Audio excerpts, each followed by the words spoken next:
Mi familia me invita a su gran reunión, pero no saben que yo ya no soy el mismo. Recibí la invitación por mensaje de grupo, gran reunión familiar este sábado. Todos estarán allí, no puedes faltar. Una frase corta, entusiasta, casi inocente, pero me quedé mirando esa pantalla como si me hubieran arrojado un balde de agua helada en la espalda, porque para ellos, era solo una fiesta, para mí, era el regreso a un campo minado de heridas que nunca sanaron. Mi nombre es Andrés.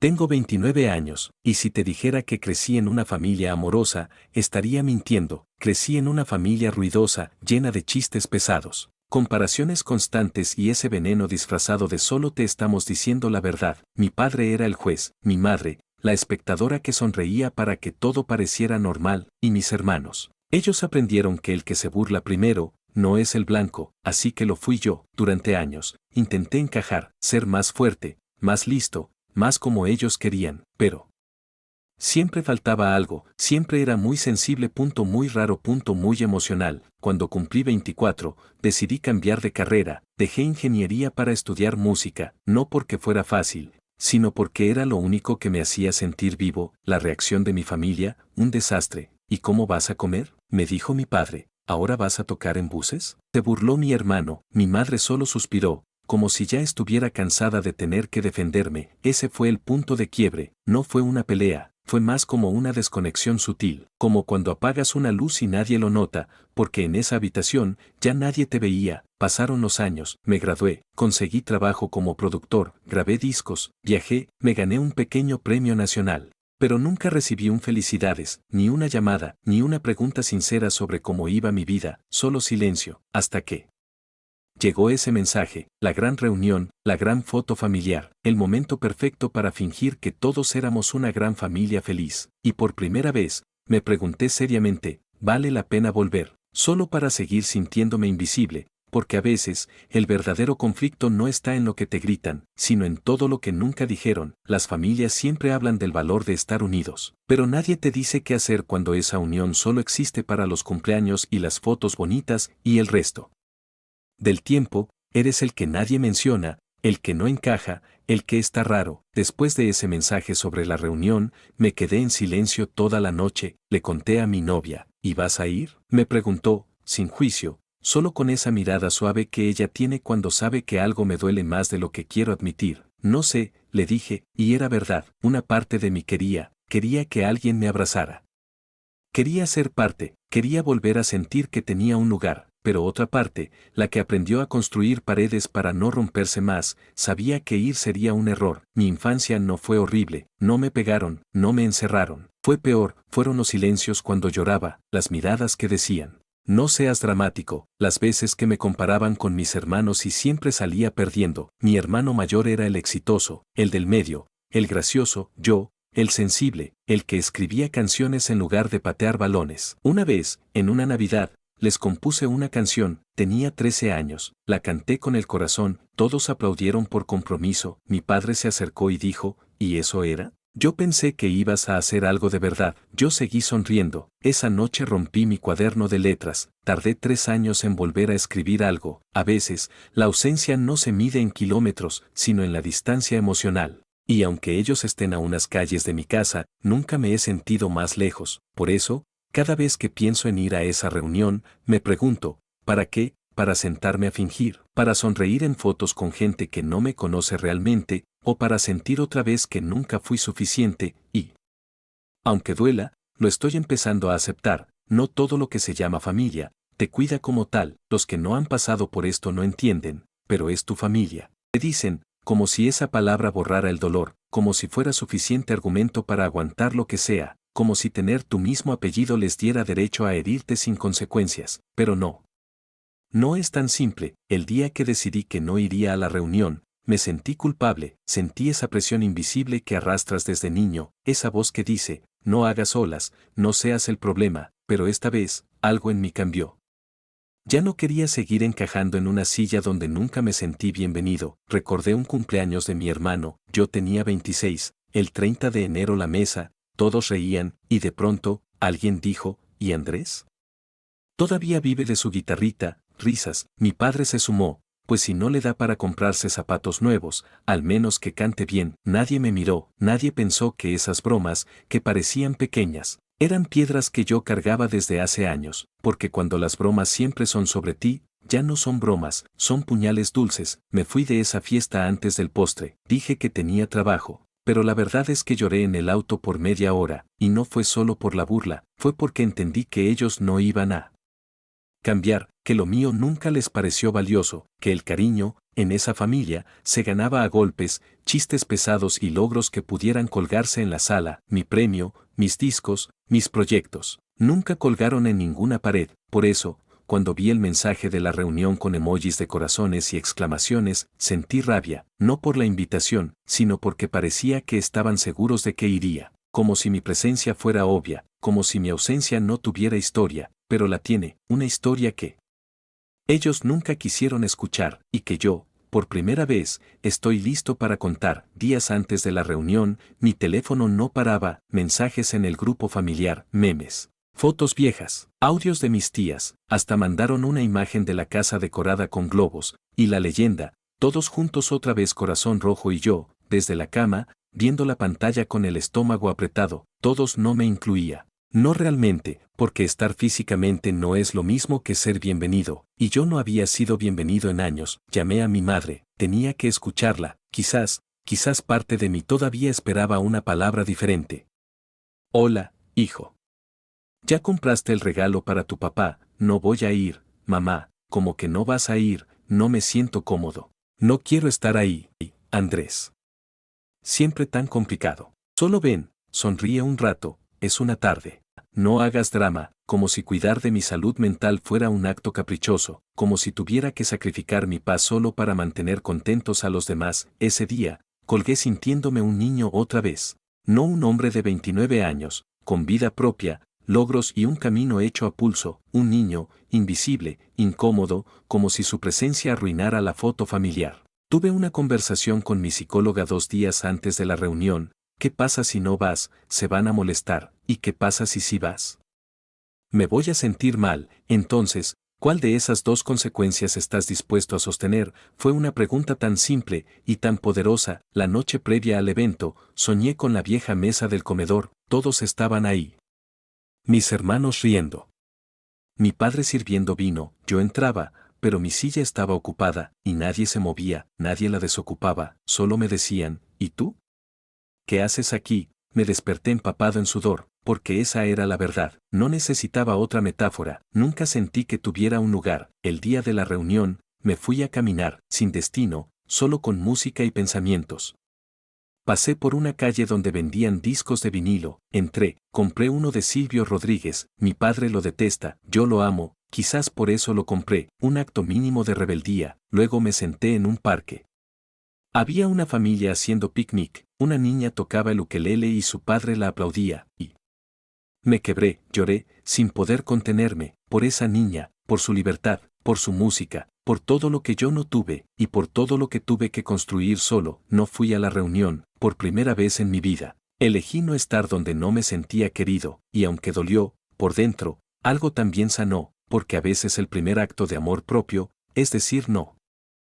El día siguiente a la reunión amaneció silencioso, ni una llamada, ni un mensaje, ni un meme pasivo-agresivo en el grupo familiar, solo silencio, un silencio que antes me habría dolido, me habría hecho dudar. Pero ese domingo por la mañana, me supo a paz, fui a desayunar solo, a ese café escondido que descubrí hace poco, llevaba un libro, nada del otro mundo, pero me hacía sentir acompañado, y mientras esperaba mi café, entró un mensaje, espero que estés bien. Hablamos cuando estés listo. Era de mi hermana menor, una de las pocas que, dentro de todo el caos, nunca me juzgó abiertamente, nunca me aplaudió tampoco, pero al menos, me veía, le respondí con sinceridad.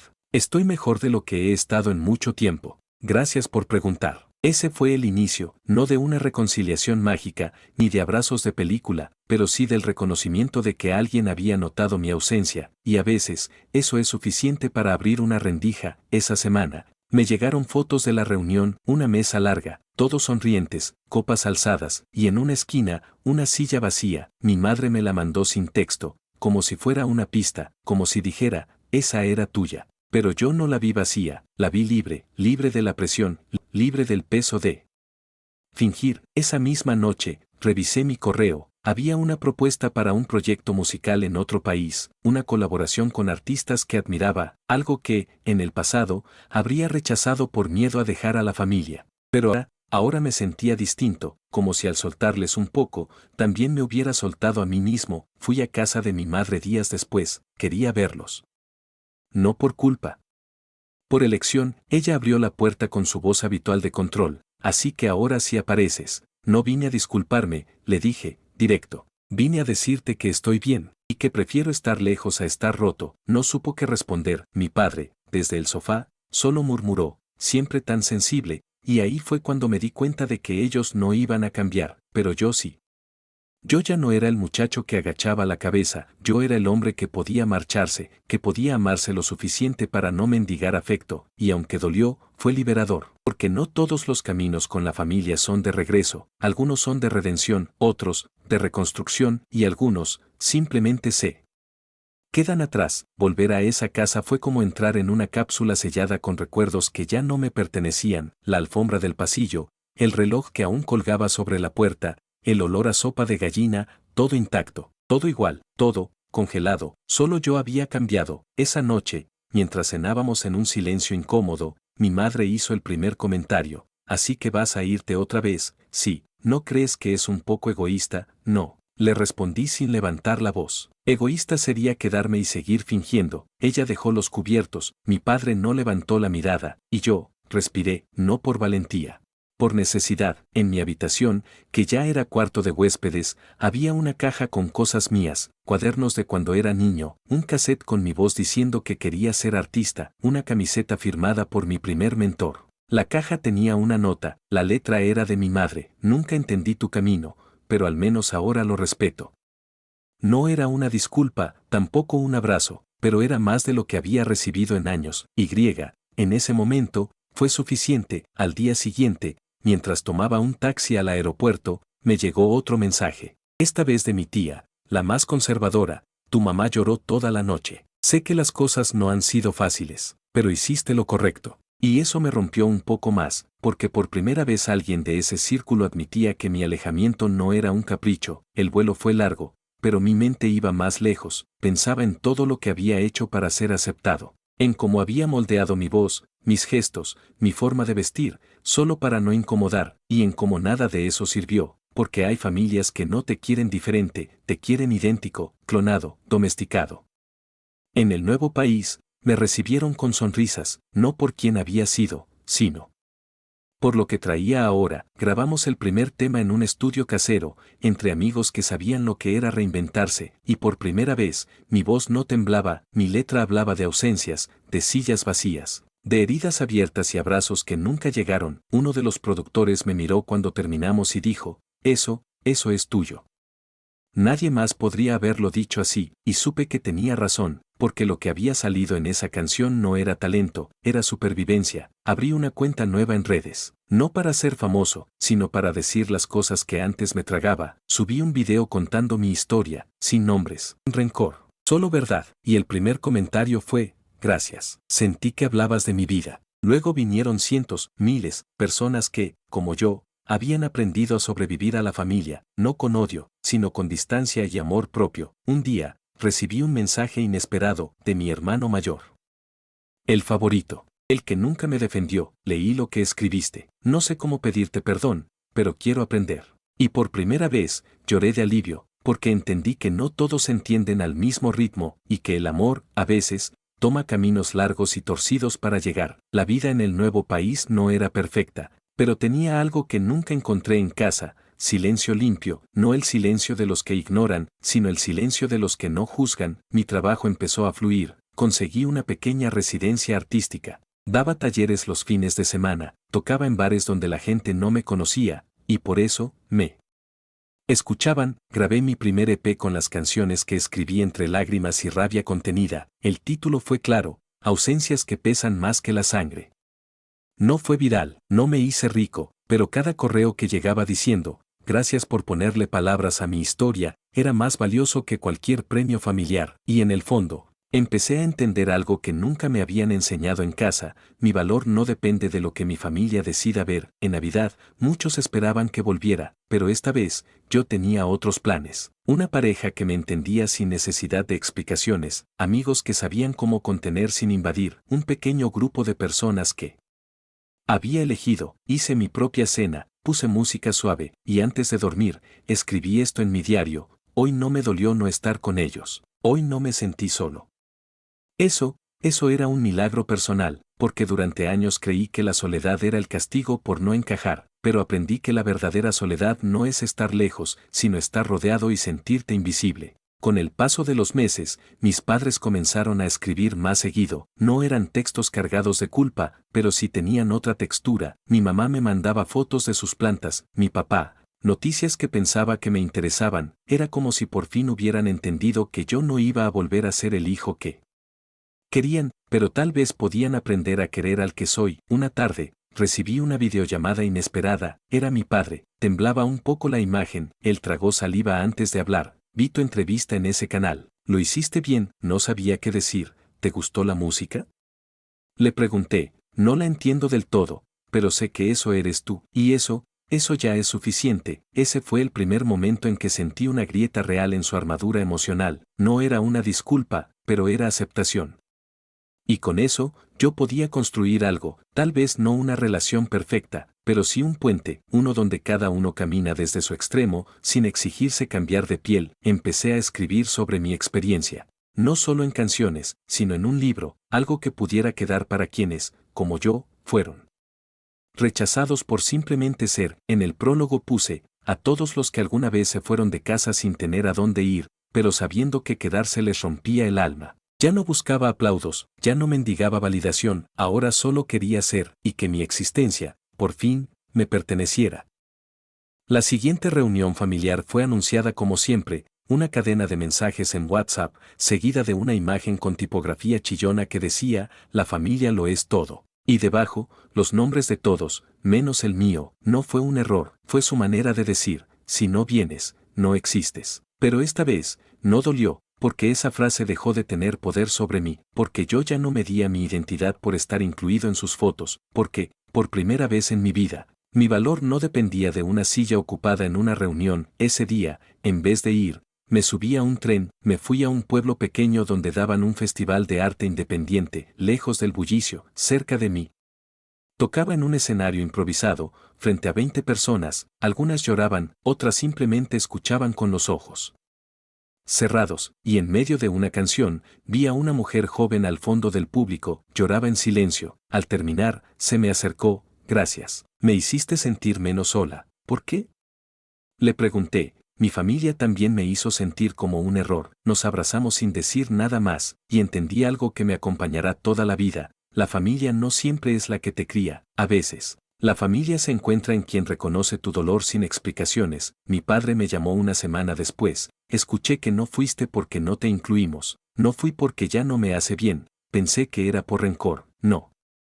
Es por paz. Hubo un silencio largo. Después, solo dijo: cuando estoy para venir, aquí estoy, y cuando estés listo para aceptar quién soy, yo también. Colgamos, y por primera vez, no sentí ni rabia, ni tristeza. Solo una extraña sensación de libertad amorosa. Escribí una última carta, no para enviarla, sino para cerrar mi historia. Asterisco: a mi familia, no busco su aprobación, no necesito su perdón. Tampoco espero que entiendan cada decisión que tomé. Solo quiero que sepan que ya no vivo en guerra, ni contra ustedes, ni contra mí. Mi ausencia no es venganza, es supervivencia, y aunque no nos sentemos a la misma mesa, yo he aprendido a preparar mi propio pan, servir mi vino, y brindar por el hombre en el que me convertí, sin tener que pedir permiso para existir. Asterisco asterisco. Cerré la carta, encendí una vela, y la vi arder lentamente. Mientras el papel se volvía ceniza, supe que algo dentro de mí también se disolvía. El peso de querer pertenecer a costa de mi salud emocional. Hoy,